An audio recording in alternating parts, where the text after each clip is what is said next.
नमस्कार, आप देख रहे हैं अब तक टीवी चैनल। खबर जनपद गोरखपुर से। हमारे संवाददाता सतराज यादव ने जानकारी देते हुए बताया कि बैनामा शुदा संपत्ति को वक्फ की जमीन बता करके बैनामा करा दिया है। पीड़िता ने लेखपाल का मिलीभगत का भी आरोप लगाया है। जी हां, विरासत गलियारा के रहने वाले अहरार अहमद ने प्रेस वार्ता कर बताया कि 6 फीट वाली गली नखास चौक का रहने वाला हूं। मेरी एक जमीन 628 वर्ग फीट, जिस पर एक इमाम बाड़ा का निर्माण हम लोगों ने करवाया था, उस जमीन को मतवल्ली के द्वारा पीडब्ल्यूडी को फर्जी तरीके से रजिस्ट्री कर दी गई है, जबकि उसी जमीन के मालिक हम स्वयं हैं।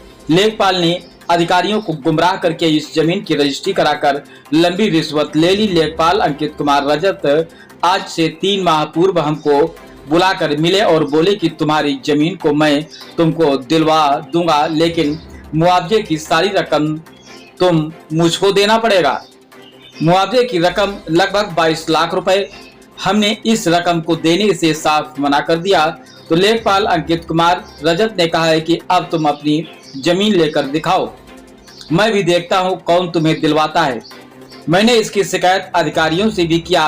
अधिकारियों को गुमराह कर फर्जी तरीके से रजिस्ट्री मतलबी द्वारा पीडब्ल्यूडी के पिछले महीने 22/4/26 को बिना मेरी जानकारी के करवा दी गई और सारी मुआवजे की रकम मतवल्ली ने खुद रख ली।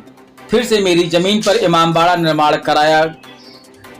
यह जमीन मेरे पिताजी ने रजिस्ट्री करवाई थी, जिसे खारिज दाखिल हमारे पास रखा हुआ है। इतना सबूत होने के बावजूद भी मेरे साथ लेखपाल द्वारा खेल कर मेरी जमीन को वक्फ की जमीन बताकर पीडब्ल्यूडी के नाम रजिस्ट्री करवा दी गई। आइए चलते हैं हमारे संवाददाता के साथ, सुनते हैं पीड़िता की ही जुबानी। भाई सर, क्या नाम आपका, कहाँ रहते हैं और आज क्या मामला जिसको लेकर पूछा था? मैं अहरार अहमद, मैं गोरखपुर का रहने वाला हूँ। 6.5 गली नखास चौक पे रहता हूँ। मेरी एक संपत्ति है जो मेरे पिताजी के नाम पे रजिस्टर्ड बैनामा है, उसको वक्त की संपत्ति बताकर लेखपाल द्वारा उसकी फर्जी रजिस्ट्री करवाई गई है। कहाँ पे जमीन है? ये विरासत गलियारे में आती है। नखास से जब आप रेती की तरफ बढ़ेंगे तो वही दाहिने हाथ से थोड़ी दूरी पर पड़ती है। शेखर चंद एक दुकान है, उसके जस्ट बगल में।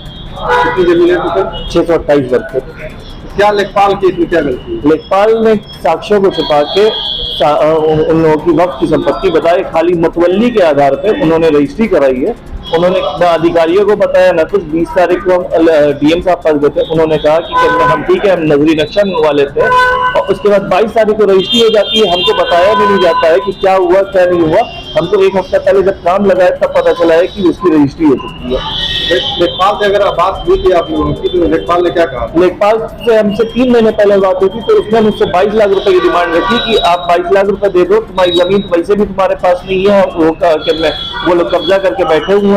तो हमने कहा हमारी जमीन मेरे पास है, और 22 लाख रुपए की डिमांड की उसने, और हम तैयार नहीं हुए उस चीज को। तो उनका क्या नाम था? अंकित रजत, अंकित कुमार रजत। कहाँ के लेखपाल? ये अस्करगंज का पक्का है। इसके पीछे साजिश किसकी है? अंकित रजत की और गुफरानुल्लाह है। इन लोगों ने पूरा साक्ष्य बताया नहीं सब कुछ, जबकि हमारे कोर्ट के ऑर्डर है हमारे पास कि वो वक्त की संपत्ति नहीं है। उसके बाद भी इन लोगों ने कैसे करने साक्ष्यों को छुपा के रजिस्ट्री कर। कौन है गुफरानुल्लाह? गुफरानुल्लाह जो है वहाँ के मतवल्ली है। इमाम चौक के वो बोलते हैं कि हम मतवल्ली हैं। अभी आप कह रहे हैं कि वो इमाम चौक आपकी थी? हाँ, हमारे पर्सनल जमीन पे थी, तो हमारी थी। तो मतवल्ली वो कैसे होगा? मतवल्ली उन्होंने वक्त से पता नहीं कैसे चढ़वाया, क्या दिखाया वहाँ पे, वो तो हमको पता भी नहीं ना, क्योंकि हमारी जमीन जो रेवेन्यू रिकॉर्ड में, और रेवेन्यू से बढ़कर कोई रिकॉर्ड नहीं होता है। रेवेन्यू से ही जो जमीनें जाती है वो आपकी वक्त में, चाहे मंदिर मस्जिद जो भी होता है वो उसमें चढ़ती है। रेवेन्यू के रिकॉर्ड में मेरा नाम चल रहा है, मेरे पिताजी का नाम चल रहा है। और अभी क्या चाहते हैं? अभी हम जो सरकार, जो हमारा जो अधिकारी मेरे फेवर में जो कर सके, उस रजिस्ट्री को मंसूख कराएं, जैसे चाहे वैसे करें। किसी अधिकारियों से मुलाकात हुई? डीएम साहब से मेरी मुलाकात हुई, तहसीलदार से मेरी मुलाकात हुई, तहसीलदार सदर से मुलाकात हुई, एसडीएम सदर से मुलाकात हुई।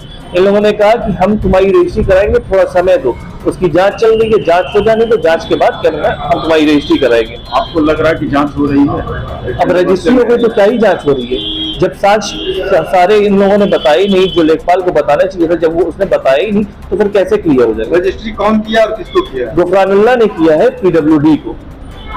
टोटल जमीन? टोटल जमीन नहीं, जो आधी जमीन 250 के करीब करीब हो गई है, तो उतनी जमीन विरासत गलियारे में निकली है। उसका रकम कौन लिया? गुफरानुल्लाह को मिला है कितना रकम? 22 लाख रुपए।